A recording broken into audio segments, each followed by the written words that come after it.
नमस्कार दोस्तों, एक बार फिर से आपके सामने फॉर अकाउंटेंसी ओनली चैनल की तरफ से। और जो हमारा लेटेस्ट टॉपिक चल रहा है जीएसटी पे चल रहा है, treatment of GST in books of account. और उसके लिए कुछ मैंने कहा था आपको जीएसटी की बेसिक अंडरस्टैंडिंग होनी ज़रूरी है। अभी तक हमने जीएसटी में input tax credit, output tax credit के बारे में डिस्कस किया, उसकी जनरल एंट्रीज भी करी। और मैंने बताया कि इनपुट टैक्स क्रेडिट कब कब आप ले सकते हैं। मैंने आपको 12 कंडीशन लास्ट क्लास में बताई थी, और उसमें एक कंडीशन लास्ट वाली थी सेक्शन 17 सबसेक्शन 5 की, जिसमें मैंने ब्लॉक क्रेडिट के बारे में आपको जिक्र किया था कि कुछ ऐसे होते हैं जिस पे क्रेडिट आप ले ही नहीं सकते, भले ही आपने उसकी पेमेंट बिल्कुल फेयर तरीके से फेयरली आपने पेमेंट की, उसके बाद भी आप उसका क्रेडिट नहीं ले सकते, क्योंकि these credits are blocked by the authority by defining in the under section 17 subsection 5 of the CGST tax act। आपको ये चीजें आपको बताऊंगा कि ब्लॉक क्रेडिट आईटीसी होता क्या है, ब्लॉक आईटीसी होता क्या है। तो इसके हम वन बाय वन चलेंगे इसके अंदर, जिसके बारे में जो मैं बात कर रहा हूं मैं आपको कि ब्लॉक होता क्या, ब्लॉक क्रेडिट के बारे में। मैं आप पेन इसमें हम लेते हैं, चलो पेन ले लेते हैं ये।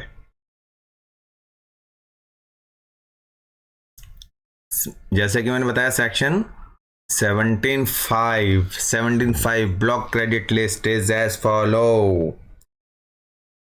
सबसे पहले उन्होंने ब्लॉक कर दिया कि इसको मोटर व्हीकल का आपने जो खरीदा उस पर आईटीसी पे करी, और अदर कन्वेंस लाइक बाइक जो छोटी मोटे स्कूटी, इलेक्ट्रिक स्कूटर वगैरह वगैरह जो भी अपने खरीदे उस पर हम क्रेडिट नहीं देंगे। अगर आप बिजनेस के लिए खरीद रहे हैं, जैसे बिजनेस के लिए हमारा कुछ भी छोटा मोटा काम करने के लिए, फोटो कॉपी कराने जा रहे हैं, कुछ जा रहे हैं आसपास काम करने के लिए जा रहे हैं, तो उसके लिए मोटर व्हीकल जो भी खरीदे, कार, इवन बिजनेसमैन अपने लिए कार खरीदे घर से आने जाने के लिए, उसके लिए भी उन्होंने कहा नहीं देंगे हम, वो क्रेडिट आप नहीं ले सकते, भले ही वो कार बिजनेस के लिए यूज़ के लिए आ रही है, क्योंकि उसने खरीदी किस लिए, ऑफिस में आने जाने के लिए खरीदी, तो उसमें डेप्रेशन क्लेम कर सकते हैं। जैसे डेप्रेशन तो अलाउड है हमारे इनकम टैक्स के हिसाब से, तो डेप्रेशन उसमें अलाउड है, लेकिन जीएसटी एक्ट मतलब सीजीएसटी एक्ट के अंदर सेक्शन 17 में सब सेक्शन 5 के अंदर मना किया गया है कि ये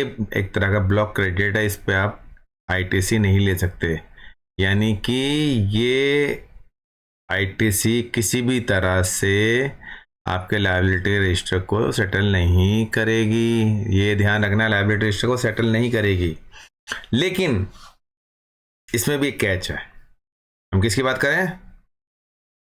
motor vehicle and other conveyance. जैसे मैंने कहा, जैसे मोटर व्हीकल एक कार है जैसे, और एक बाइक है, हमारे बाइक जैसे है, एक कार है। अगर मोटर व्हीकल हमने इसलिए खरीदी, मोटर व्हीकल सपोज करो मेरी बजाज और मारुति की मिलके एजेंसी है, मैं खरीदता इसलिए हूं कि मैं उसे आगे बेच सकूं, यानी रीसेल। तो इस कंडीशन में हमें आईटीसी मिलेगी। अगर काम ही हमारा है, अगर लाइन ऑफ बिजनेस, अगर मैं बोलूं कि जो हमारी बाइंग लाइन ऑफ बिजनेस है और हमारी selling line of business same है, तो आपको क्रेडिट देने से कोई नहीं रोक सकता। सिर्फ ये लाइन ऑफ बिजनेस का ही फर्क है। लाइन ऑफ बिजनेस अगर सेम है तो आपको क्रेडिट लेने से कोई नहीं रोक सकता, आपको क्रेडिट मिलेगा, ये ध्यान रख लो, चाहे कुछ भी हो। अब जैसे मैं आपको बोलूं कि आपका लाइन ऑफ बिजनेस, आप और भी क्या हो सकता है लाइन ऑफ बिजनेस में, जैसे मैं बताऊं आपको, ये छोटे मोटरसाइकिल की बात करता हूं।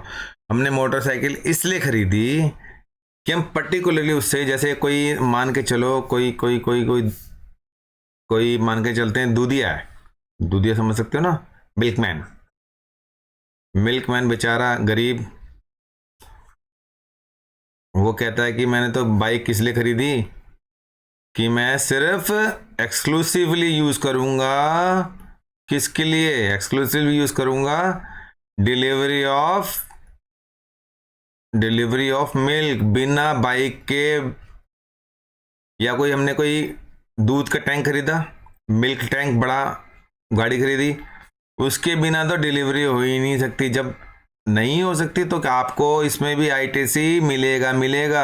अदरवाइज ये main part of the business में, यानी मेन लाइन ऑफ बिजनेस में आ जाते हैं। हमारे मेन लाइन ऑफ बिजनेस जो हमने आईटीसी ली है, तो मेन लाइन ऑफ बिजनेस में आया तो इसमें भी मिलेगा।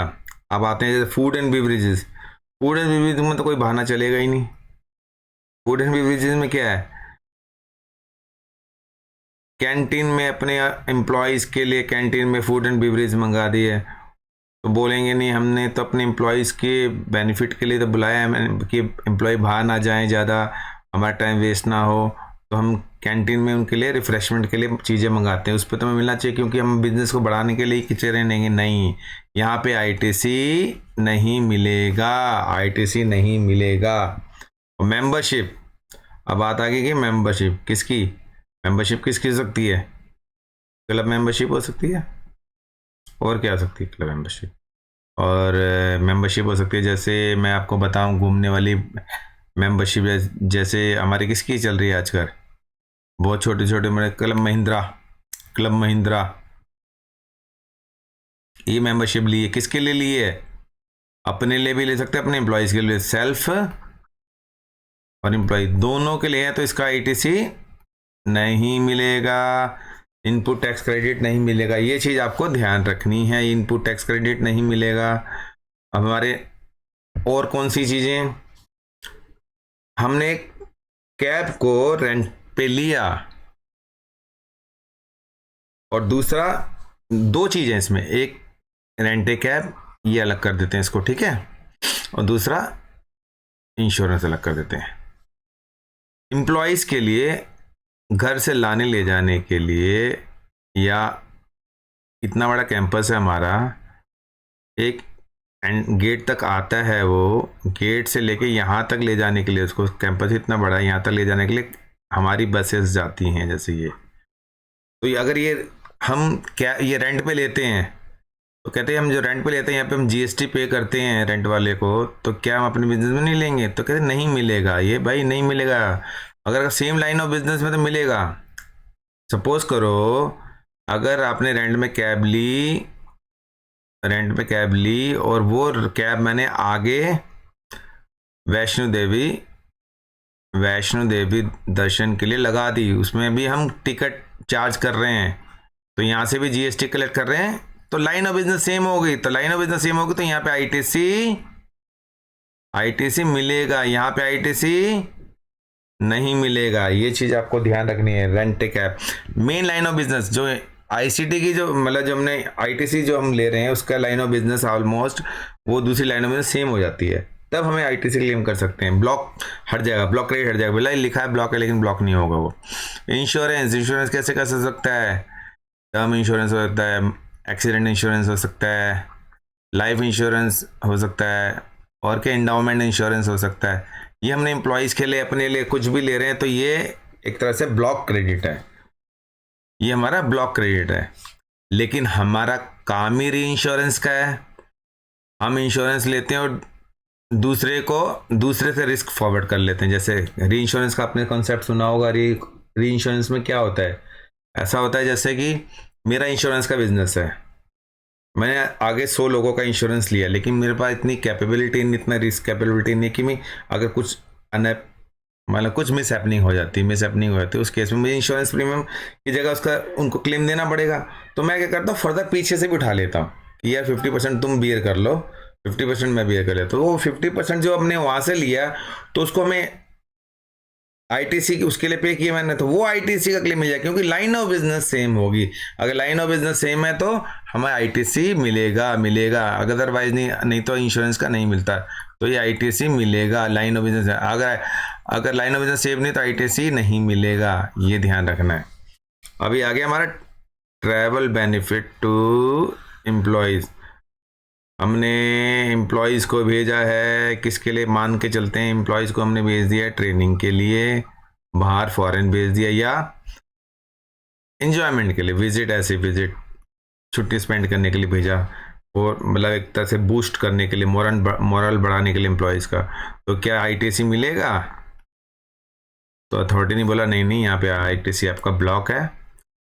ट्रैवल बेनिफिट जो आप एम्प्लॉयज़ को देते हैं उस पर आईटीसी आपका नहीं क्लेम कर सकते हैं, भले ही वो आपके एम्प्लॉय की मॉरल बढ़ाने के लिए आपने चलाया हो, लेकिन उस पर आईटीसी आप नहीं क्लेम कर सकते। यहाँ पे आईटीसी क्या है? आईटीसी क्या है? ब्लॉक्ड है, ब्लॉक्ड आईटीसी। तो ब्लॉक्ड आईटीसी का ध्यान रखना है। नेक्स्ट टर्म है हमारा, देखो, वर्क कॉन्ट्रैक्ट। वर्क कॉन्ट्रैक्ट क्या होता है भाई? ये नई चीज है क्या? इन द कंस्ट्रक्शन, वो भी वर्ड लगे कंस्ट्रक्शन। अब मैंने अचानक मेरा ऑफिस था यहाँ पे, मेरा ऑफिस छोटा है यार, एक बड़ा बनवा लिया जाए।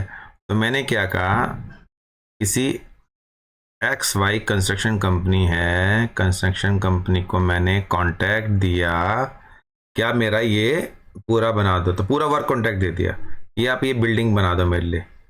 तो उसने बिल्डिंग बनाई, अब इसने बिलिंग करी, तो इसने जीएसटी भी चार्ज किया। तो जीएसटी मैंने कहा ये तो मेरे लिए आईटीसी है, मैं तो क्लेम करूंगा इसको। मैं अपने आउटपुट जो टैक्स है, आउटपुट टैक्स के अगेंस्ट में इसको क्लेम करूंगा। तो अथॉरिटी ने बोला नो बाबा ना, आप नहीं क्लेम कर सकते इसे, ये ब्लॉक आईटीसी है, ये ब्लॉक्ड है, ये सेक्शन 17 सब सेक्शन 5 के अंदर ब्लॉक है, तो आप इसमें क्लेम नहीं कर सकते। कब क्लेम कर सकते हैं? अगर सेम लाइन ऑफ बिजनेस है। अगर मुझे ऑर्डर मिला किसी और कब बिल्डिंग बनाने के लिए, मैंने थर्ड पार्टी से बोला कि तुम मेरे बिहाफ पे बिल्डिंग बनाओ, तो मैं उसको, जब मैं बिल्डिंग कर रहा हूं किसको, मेन जिसने मुझे बनाने के बोला, और वो बिल्डिंग कर रहा है मुझे, तो वो बिलिंग कर रहा था, वो जीएसटी लगा रहा है, तो मेरे पे जीएसटी लगा रहा है, और मैं बिलिंग कर रहा हूं तो मैं उस पर जीएसटी लगा रहा हूं।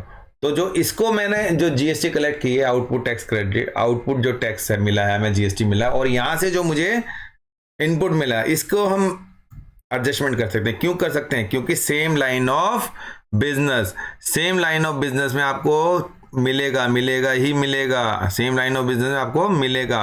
अगर सेम लाइन ऑफ बिजनेस है तो आपको मिलेगा, तब आईटीसी आपको मिलेगा, अदरवाइज आईटीसी नहीं मिलेगा। यहाँ पे मिलेगा, अगर सेम लाइन ऑफ बिजनेस नहीं है तो आईटीसी नहीं मिलेगा, ये ध्यान रखना है।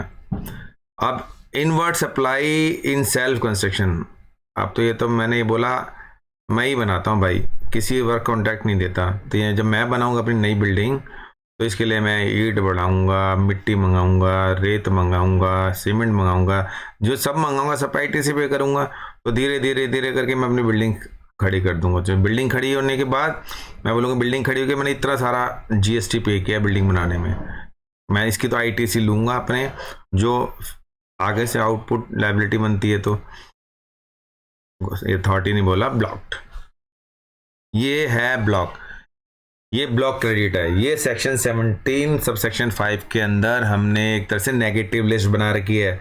These all items basically in the negative list, this is negative list and this is the negative list, कि इन केसेस में आपको आईटीसी नहीं मिलेगा। लेकिन मैंने अब कुछ एग्जेम्पशन, इसमें भी एक्सेप्शंस दिए हैं। एक्सेप्शन क्या दिए हैं कि सेम लाइन ऑफ बिजनेस में, जैसे मैंने बता दिया था आपको, इंश्योरेंस री इंश्योरेंस वाला है, ट्रैवलिंग बेनिफिट वाले में तो बिल्कुल नहीं है। वर्क कॉन्ट्रैक्ट में आगे का मुझे वर्क कॉन्ट्रैक्ट मिला है, मैं पीछे से ले रहा हूँ, जैसे कहते हैं ना सबलेट करना, सबलेट कर दिया हमने, सब कॉन्ट्रैक्ट देना। मेन कॉन्ट्रैक्ट यहाँ मिला, मैंने सब कॉन्ट्रैक्ट कर दिया। मेन कॉन्ट्रैक्ट वाले को मैं जीएसटी चार्ज कर रहा हूँ, सब कॉन्ट्रैक्ट वाला मेरे से जीएसटी चार्ज कर रहा है। तो वहाँ के जो जीएसटी पे और यहाँ पे जो मैंने जीएसटी पे के, दोनों को मैं एडजस्टमेंट कर सकता हूँ। तो ये चीज़ें हमें ध्यान रखनी है। ये चीज़ थी क्या, 17.5 का ब्लॉक क्रेडिट, जो कि मैंने पिछली बार आपको बताया था, उसमें से ये रह गया था ब्लॉक क्रेडिट। अब ब्लॉक क्रेडिट रह गया था, अब उसके आगे चलते हैं। इसके आगे अब हम बताएंगे आपको इंटरेस्ट। अब इंटरेस्ट, क्या आप टाइम पे पेमेंट करते हैं? क्या है पेमेंट करने की ड्यू डेट? बताइए बताइए बताइए। महीने में हर महीने में होती है 20 तारीख को आपको पे कर देना है। क्या कर देना है? पे, जीएसटी पे कर देना है। अगर जीएसटी पे नहीं करेंगे तो फ्रॉम द ड्यू डेट से लेके जिसमें ड्यू डेट से लेके जब तक आपने एक्चुअल पेमेंट की है तब तक आपको पे करना है क्या, इंटरेस्ट। कितने रेट से? 18%, चाहे 5 दिन हो 10 दिन। अगर 27 को पे करते हैं तो 7 डेज, 25 को पे करते हैं तो 5 डेज। जिसमें देखो 20 को एक्सक्लूड करना है और जिस दिन पे कर रहे हैं उसको इंक्लूड करना है, 25 इंक्लूड करना है। Interest on delayed payment after the due date, either in part or in full. जब फुल में अगर सपोज 1 लाख की लाइबिलिटी थी, हमने 80,000 पहले ही पे कर दी ड्यू डेट पे, 20 रहेगी तो 20 पे ही चार्ज होगा 18%। ये ध्यान रखनी है। अब दूसरा क्या होता है, कभी कभी क्या होता है हम अनड्यू और एक्सेस क्लेम जो होता है आईटीसी का वो करते हैं। अनड्यू एक्सेस क्लेम मतलब आईटीसी, जैसे हमारी आईटीसी बनती नहीं थी, इतनी हमने जबरदस्ती बना दी, वो हमारे क्रेडिट लेजर में आके खड़ी कर दी, तो बाद में अथॉरिटी ने तो दे दिया, बाद में अथॉरिटी को पता चला। तो जब अथॉरिटी को पता चला जब रिवर्स किया, जिस दिन उसने टेक ली थी उस दिन से लेके जब तक उसे पता चला रिवर्स की है, उस दिन तक हमें कितना परसेंट चार्ज देना पड़ेगा अथॉरिटीज़ को देना का 24% के हिसाब से चार्ज होगा। ये ध्यान रखना। अगर आपने गलत आईटीसी क्लेम की थी, अगर आईटीसी गलत क्लेम थी और बाद में पता चला गलत है और रिवर्स हुई है, तो रिवर्स वाली डेट से ले तक, जहाँ से क्लेम की रिवर्स वाली डेट या जहाँ तक पता है यहाँ तक का इंटरेस्ट पे करना पड़ेगा, आपको ध्यान रखना है। और दूसरा कभी कभी क्या होता है हम क्या करते हैं, हमारे ये तो आईटीसी की बात होगी। अब आउटपुट लाइबिलिटी की बात करें, आउटपुट टैक्स लाइबिलिटी हमने कलेक्ट किया 1 लाख, लेकिन वहाँ पे शो कर रहे हैं हम हमारे लाइबिलिटी रजिस्टर में 80,000, तो आप क्या बचा रहे हैं 20,000। पहले तो इन्होंने 80,000 शो कर दिया, 80,000 मिल गया, लेकिन जब पता चला तो ये 20,000 पे इनको पेनल्टी लगेगी। कब से कब तक? जब उसने पेमेंट कम करी तब से लेके जब अब फ्रेश बैलेंस पेमेंट करे तब तक। लेकिन रेट ऑफ इंटरेस्ट इन दोनों का ज़्यादा रहेगा, 24%। नॉर्मल में 18% रहता है, यहाँ पे क्या रहेगा 24%, 24%। और इसमें देखो मैंने शुरू में बता दिया इंटरेस्ट कैसे कैलकुलेट करना है। ड्यू डेट है उसको छोड़ देना है और एक्चुअल पेमेंट की डेट को इंक्लूड करना है। ये जो मैंने ऊपर ही बता दिया, जैसे 20 तारीख से लेकर 26 तारीख तक तो 6 दिन, 20 को एक्सक्लूड करना है और 26 तक लेना है, यानी 21, 22, 23, 24, 25, 26, 6 डेज। 27 है तो 21, 22, 23, 24, 25, 26, 27, 7 डेज। तो 7 डेज और ये 26 में 6 डेज, ये चीज़ आपको निकालनी है। 18% और आपको मैंने बताया 18% और 24%, दो रेट हैं।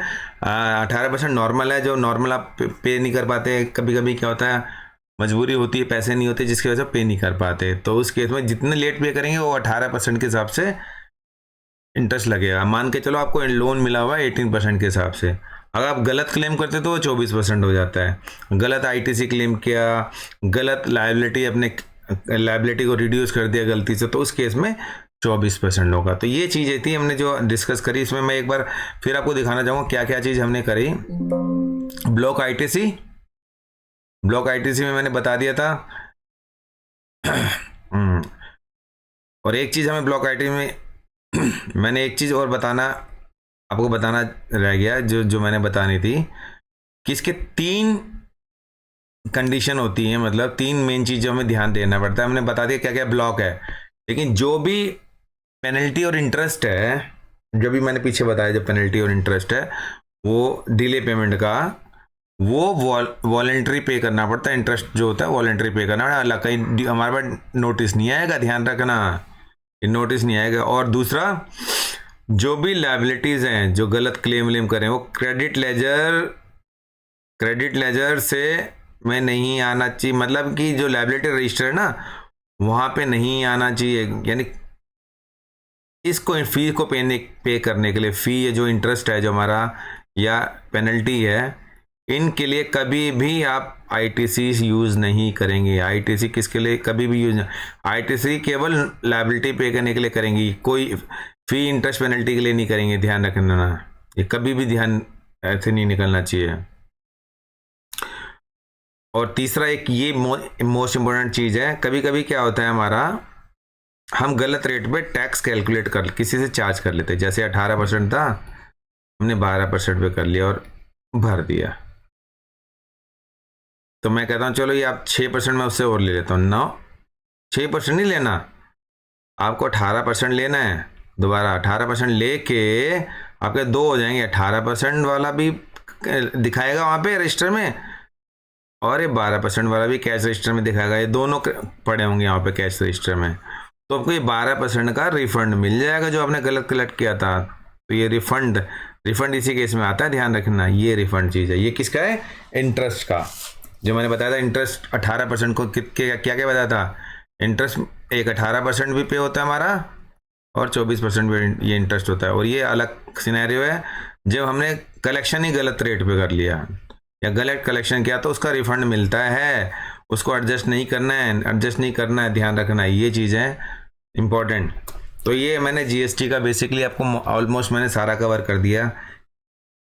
इनपुट इनपुट जीएसटी, जो हमारे इनपुट लायबिलिटी जीएसटी की क्या होती है, इनपुट टैक्स क्रेडिट क्या होता है, आउटपुट टैक्स क्रेडिट क्या होता है। इनपुट टैक्स क्रेडिट को हम एडजस्ट किससे करते हैं? आउटपुट टैक्स क्रेडिट से एडजस्ट करते हैं। जो हमने आउटपुट में पे करना है सरकार को, और जो हम सरकार को ऑलरेडी पे करके आए हैं पीछे, तो वो हमें वापस लेना होता है। हम एडजस्ट कर देते हैं। एडजस्ट करने के बाद नेट की पेमेंट करते हैं। लेकिन नेट की पेमेंट इसमें नहीं होगी अगर हम गलती से पेमेंट करना भूल गए हैं और हमारे पे इंटरेस्ट लग रहा है 18% या 24%, तो उस केस में हम आईटीसी से एडजस्ट नहीं करेंगे। उसके लिए फ्रेश हमें क्या हमारे लायबिलिटी रजिस्टर में कैश लेजर में पेमेंट करनी पड़ेगी, हर हालत में करनी पड़ेगी, ध्यान रखना। और ध्यान रखना, और जो हमारे इंटरेस्ट निकलता है हमेशा राउंडेड ऑफ टू 1 रुपीज़ होता है, ये ध्यान रखना।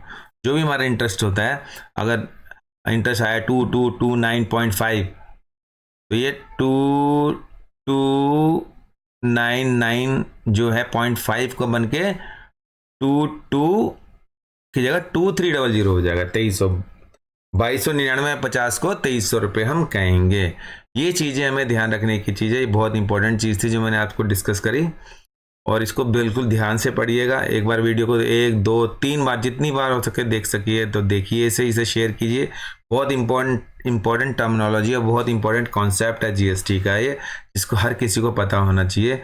अगर ये आपको पता नहीं होगा तो आप ढंग से कैलकुलेशन इंटरेस्ट कैलकुलेट नहीं करेंगे, और ना ही ढंग से आप क्रेडिट ले पाएंगे। अगर क्रेडिट आपने गलत क्रेडिट ले लिया बाई चांस, मैंने आपको बताया था इंश्योरेंस आपने पे किया है, मतलब इंश्योरेंस पे किया और आपने इंश्योरेंस क्लेम कर लिया आईटीसी में, तो वो गलत क्लेम हो जाएगा। तो फिर वही आ जाएगा कि इसमें गलत क्लेम वाले में, तो गलत क्लेम वाले में कहा तो आपको 24% के ज़्यादा इंटरेस्ट लगने लगा। जब एक्चुअली आप पे करोगे, जब पता चलेगा असेसमेंट में, तो 24% के हिसाब से चार्जिंग होगी आपके इंटरेस्ट की। तो ये चीज़ ध्यान रखें। और इंटरेस्ट फीस पेनल्टी कभी भी आपको आईटी से एडजस्ट नहीं करना है, हमेशा वो कैश लेजर में ही पे होगा, ध्यान रखना ये चीज़ें। इसके साथ ही हम आज की क्लास को कंक्लूड करते हैं और जल्दी मिलेंगे नई क्लास के साथ। तब तक के लिए शुक्रिया, बाय।